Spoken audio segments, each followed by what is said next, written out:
بسم اللہ الرحمن الرحیم۔ شروع اللہ کے نام سے جو بڑا مہربان نہایت رحم کرنے والا ہے۔ گریس نالج کے معزز ساتھیوں کو آج کی اس نئی ویڈیو میں خوش آمدید۔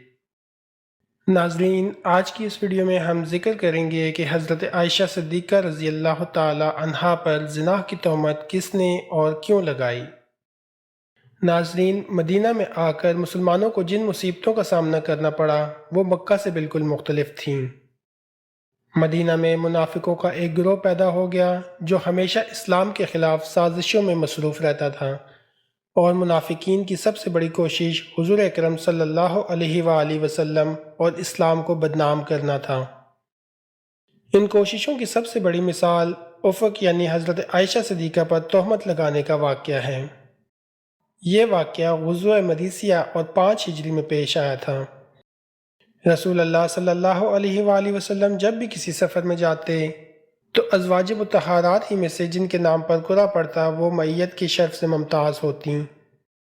اسی طریقے سے اس سفر میں سیدہ عائشہ صدیقہ رضی اللہ تعالی عنہا آپ کے ہمراہ تھیں۔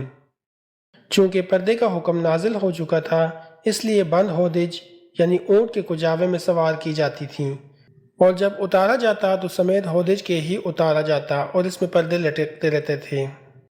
اس سفر سے واپسی میں مدینہ کے قریب پہنچ کر ایک مقام پر قیام کیا گیا، لشکر کو کوچ کرنے کا حکم دیا گیا، اور حضرت عائشہ صدیقہ رضی اللہ تعالی عنہا قضائے حاجت کے لیے لشکر سے دور چلی گئیں۔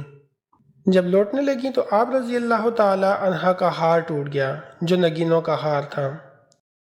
ان نگینوں کے جمع کرنے میں کافی دیر ہو گئی۔ یہاں پر قافلہ تیار تھا۔ حضرت عائشہ صدیقہ رضی اللہ تعالی عنہا چونکہ اس وقت دبلی پتلی اور کم سن تھیں، اس لیے لوگوں کو محسوس نہ ہوا کہ ہودج کے اندر کوئی سوار ہے یا نہیں۔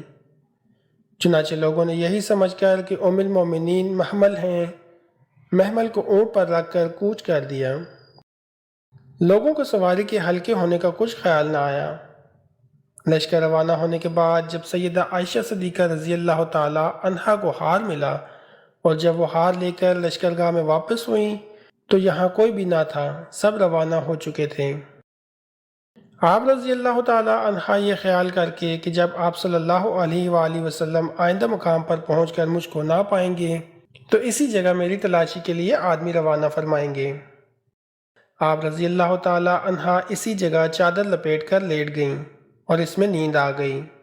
سیدنا صفوان بن عطل رضی اللہ تعالی عنہ ایک صحابی تھے جو فوج کی گری پڑی چیزوں کے انتظام کے لیے لشکر کے پیچھے پیچھے رہتے تھے۔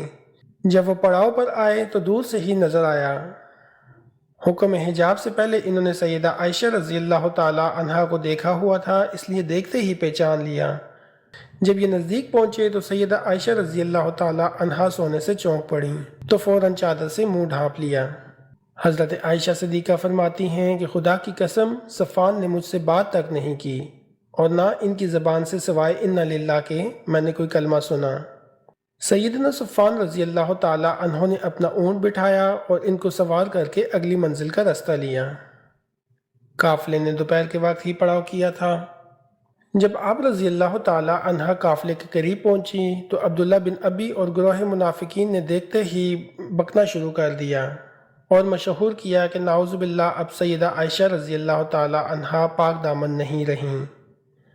جا بجا اس چیز کو پھیلانا شروع کر دیا۔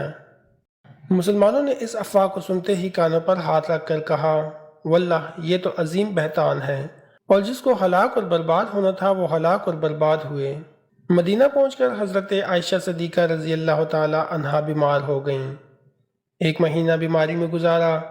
تہمت لگانے والے اور طوفان اٹھانے والے اس چرچے میں تھے، مگر حضرت عائشہ صدیقہ رضی اللہ تعالی عنہا کو اس کا متعلق علم نہ تھا۔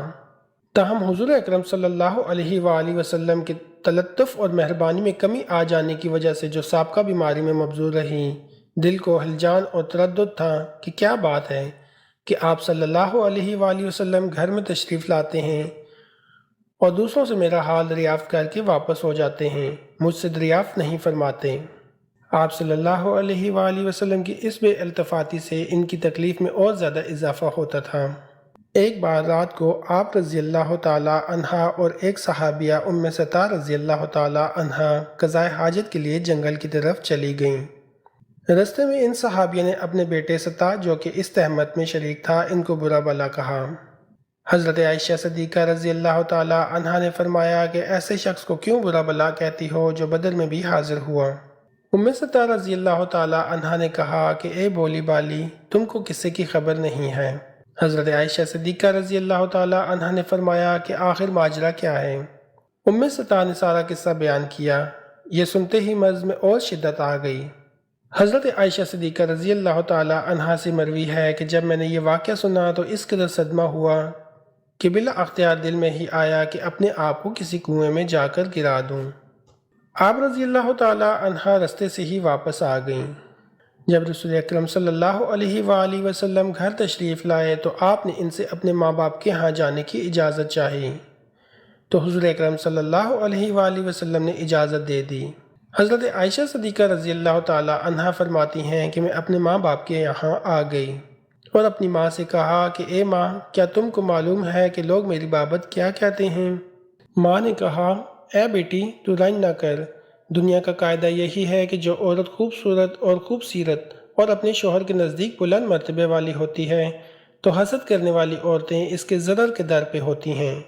آپ رضی اللہ تعالی عنہا نے فرمایا، اے ماں، اللہ تمہاری مغفرت کرے، لوگوں میں تو اس بات کا چرچا ہے اور تم نے مجھ سے ذکر تک نہیں کیا۔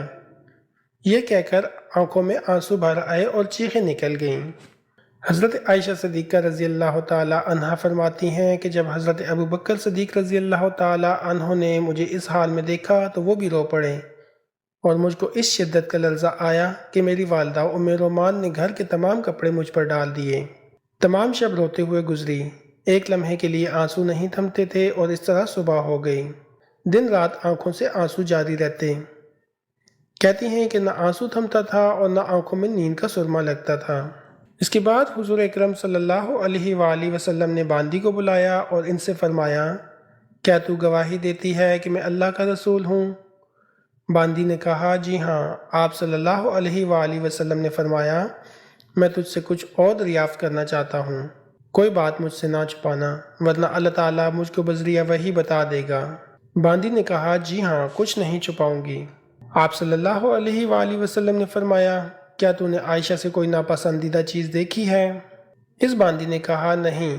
اور ایک روایت میں یوں ہے کہ آپ صلی اللہ علیہ وآلہ وسلم نے فرمایا، اگر تو نے ذرا برابر بھی کوئی شے ایسی دیکھی ہو جس سے تجھ کو شبہ اور تردد ہو تو مجھے ضرور بتانا۔ باندی نے کہا، قسم ہے اس ذات پاک کی جس نے آپ کو حق دے کر بھیجا ہے، میں نے عائشہ کی کوئی بات معیوب اور قابل گرفت بات کبھی نہیں دیکھی، مگر یہ کہ وہ ایک کمسن لڑکی ہے، آٹا کھلا ہوا چھوڑ کر سو جاتی ہے اور بکری کا بچہ آ کر اسے کھا جاتا ہے، یعنی وہ تو اس قدر غافل اور بے خبر ہے کہ اسے آٹے اور دال کی خبر بھی نہیں، وہ دنیا کی ان چالاکیوں کو کیسے جان سکتی ہے؟ حضرت عائشہ صدیقہ رضی اللہ تعالی عنہا فرماتی ہیں کہ یہ دن بھی تمام کا تمام روتے ہوئے گزرا، ایک لمحے کے لیے بھی آنسو نہیں تھمتے تھے۔ رات بھی اسی طرح گزر گئی۔ میری اس حالت سے میرے ماں باپ کو یہ گمان پایا کہ اب اس کا کلیجہ پھٹ جائے گا۔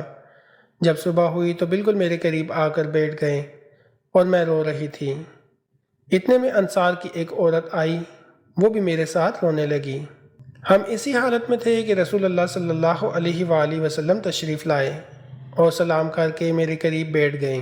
وہ اس واقعے کے بعد سے اب تک میرے پاس آ کر نہیں بیٹھے تھے۔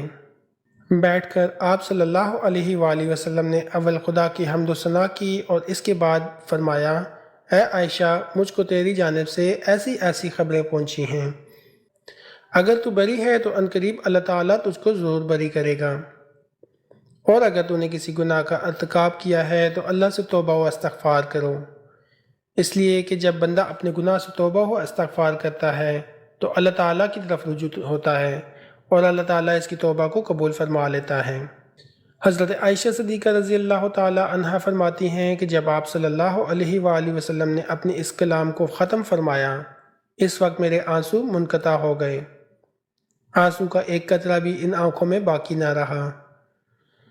اس کے بعد میں نے رسول اللہ صلی اللہ علیہ وآلہ وسلم کو جواب دیا کہ اللہ کو خوب معلوم ہے کہ میں بالکل بری ہوں، لیکن یہ بات تمہارے دلوں میں اس درجہ راسخ ہو گئی ہے کہ اگر میں کہوں کہ میں بری ہوں اور اللہ خوب جانتا ہے کہ میں بری ہوں تو تم لوگ یقین نہ کرو گے، اور اگر بالفرض میں اقرار کر لوں حالانکہ خدا تو جانتا ہے کہ میں بری ہوں تو تم یقین کر لو گے۔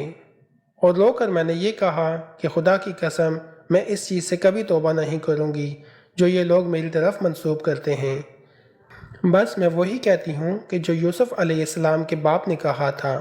یہ کہہ کر بستر پر جا کر لیٹ گئی۔ اس وقت مجھ کو یقین کامل تھا کہ اللہ تعالیٰ مجھ کو ضرور بری فرمائیں گے، لیکن یہ وہم و گمان بھی نہ تھا کہ میرے بارے میں اللہ تعالیٰ ایسی وحی نازل فرمائیں گے جس کی ہمیشہ تلاوت ہوتی رہے گی۔ رسول اللہ صلی اللہ علیہ وآلہ وسلم ابھی اپنی جگہ سے اٹھے نہ تھے کہ اچانک وحی الہی کے آثار نمودار ہوئے۔ باوجود شدید سردی کے پیشانی مبارک سے موتی کی طرح پسینے کے قطرات ٹپکنے لگے۔ حضرت ابو بکر صدیق رضی اللہ تعالیٰ عنہ کا یہ حال تھا کہ کبھی رسول اللہ صلی اللہ علیہ وآلہ وسلم کی طرف دیکھتے اور کبھی میری طرف۔ جب رسول اکرم صلی اللہ علیہ وآلہ وسلم کی طرف نظر کرتے تو یہ اندیشہ ہوتا کہ معلوم نہیں آسمان سے کیا حکم نازل ہوتا ہے، اور جب میری طرف دیکھتے تو میرے سکون اور اطمینان کو دیکھ کر ان کو ایک امید ہوتی۔ سوائے عائشہ صدیقہ رضی اللہ تعالیٰ عنہا کے سارا گھر اسی خوف اور امید میں تھا کہ وحی آسمانی کا نزول ختم ہوا۔ چہرہ انور پر مسرت اور بشارت کے آثار نمودار ہوئے۔ مسکراتے ہوئے اور دست مبارک سے جبین منور کو پہنچتے ہوئے حضرت عائشہ صدیقہ کی طرف متوجہ ہوئے۔ پہلا کلمہ جو زبان مبارک سے نکلا وہ یہ تھا، بشارت ہو تجھ کو اے عائشہ، تحقیق اللہ تعالیٰ نے تیری براعت نازل کی ہے۔ بعد ازاں رسول اللہ صلی اللہ علیہ وآلہ وسلم حضرت صدیق اکبر کے مکان سے مسجد کی طرف تشریف لائے اور مجمع عام میں خطبہ دیا اور عائشہ صدیقہ رضی اللہ تعالی عنہا کی براعت میں نازل شدہ آیات کی تلاوت فرمائی۔ فتنہ کے بانی تو اصل میں منافقین تھے، مسلمانوں میں کوئی بھی اس میں شریک نہیں تھا۔ صرف 2-3 مسلمان اپنی سادہ لوحی اور بولے پان کی وجہ سے منافقین کے دھوکے میں آ گئے تھے، جن کے نام یہ ہیں: مستہ بن اساسہ، حسان بن ثابت، حمنہ بنت حجش۔ ان پر حد قذف جاری کی گئی، 80 درے مارے گئے اور اپنی غلطی سے تائب ہوئے۔ عبداللہ بن ابی کے متعلق مشہور قول یہ ہے کہ اس کو سزا نہیں دی گئی، اس لیے کہ وہ منافق تھا۔ ناظرین، ویڈیو پسند آئے تو لائک اور شیئر ضرور کیجیے گا، اپنی دعاؤں میں یاد رکھیے گا۔ اللہ حافظ۔